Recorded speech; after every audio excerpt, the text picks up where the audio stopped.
ក្នុងនាមគណៈគ្រប់គ្រងក្នុងនាមបុគ្គលិក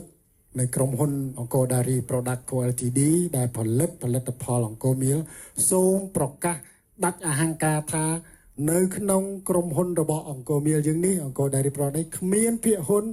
របស់ជនជាតិថៃរដ្ឋាភិបាលថៃសមាជិកថៃឬក៏ជនជាតិថៃខ្ញុំសូមនិយាយថាជនជាតិសៀមណាមួយទេសូមប្រកាសដាច់អហង្ការអង្គរមៀលគឺជាក្រុមហ៊ុនដែលចុះប្រតិបត្តិការក្រោមការគ្រប់គ្រង 100% របស់ Vinamilk បាទអញ្ចឹងប្រតិបត្តិការរបស់យើងគឺឯករាជ្យម្ចាស់ការគ្មានពាក់ព័ន្ធជាមួយនឹងជនជាតិដែលបងប្អូនបានសួរនោះទេគឺអត់មានទេសូមប្រកាសជាថ្មីម្ដងទៀតបាទរោងចក្រអង្គរមៀលត្រូវបានសុំការអនុញ្ញាតពីក្រមប្រឹក្សាភិបាលនៃប្រជាណាចក្រកម្ពុជានៅឆ្នាំ2013ត្រូវបានសម្រេចដោយ CDC នៃប្រជាណាចក្រកម្ពុជាហើយ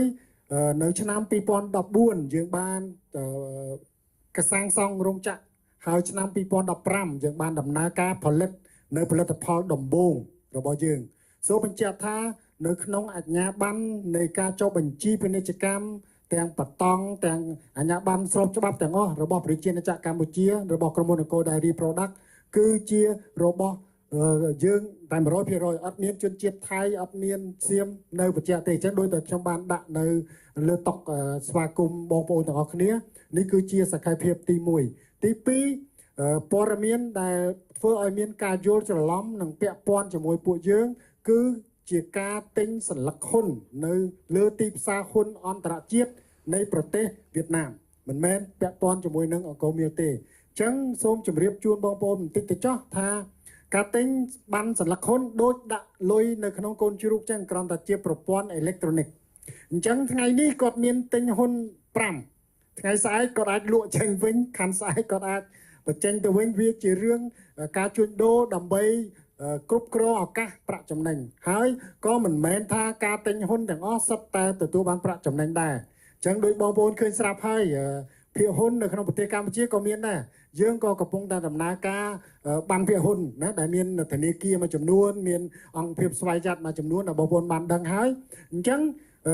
បុគ្គលស្របច្បាប់ទាំងអស់យើងទាំងអស់គ្នាអាចមានសិទ្ធិទិញហ៊ុនបាន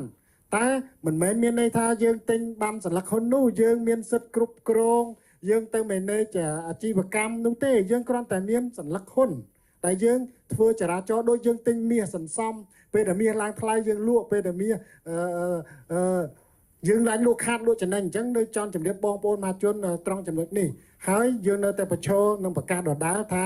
យើងឯករាជ្យនឹងគ្រប់គ្រងនឹងប្រតិបត្តិការដោយគ្មានពាក់ព័ន្ធជាមួយជនជាតិសៀមទេបាទសូមអរគុណបាទ